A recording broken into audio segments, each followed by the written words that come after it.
రేణిగుంట మండల పరిధిలోని నల్లపాలెం గ్రామంలో శనివారం తహసీల్దార్ శ్రావణ్ కుమార్ ఆధ్వర్యంలో పట్టాదారు రైతులకు పట్టాదారు పాస్ పుస్తకాల పంపిణీ కార్యక్రమం నిర్వహించారు. ఈ కార్యక్రమంలో ముఖ్య అతిథిగా శ్రీకాళహస్తి ఎమ్మెల్యే మాతృమూర్తి బొజ్జల బృందమ్మ పాల్గొన్నారు. రేణిగుంట తహసీల్దార్ శ్రావణ్ కుమార్ అర్హులైన రైతులకు పట్టాదారు పాస్ పుస్తకాలను పంపిణీ చేశారు. ఈ సందర్భంగా రైతులు ప్రభుత్వ సేవలను సద్వినియోగం చేసుకోవాలని అధికారులు సూచించారు.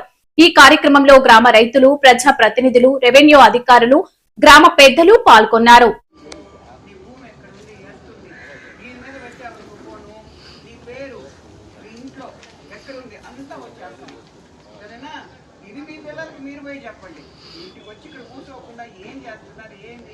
పళ్ళ గురించి పట్టించుకోవాలా, ఏం జరుగుతుంది పట్టించుకోవాలా, చదువుకున్న పిల్లలు పట్టించుకోవాలి.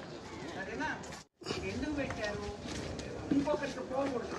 రేపు పొద్దున అంటే మా రాడంటే ఎవరు రాడు, మనమే ఉంటాం, తెలుగుదేశమే ఉంటుంది. కానీ ఎవరైనా మోసం చేయాలనుకుంటే అంత ఈజీ కాదు.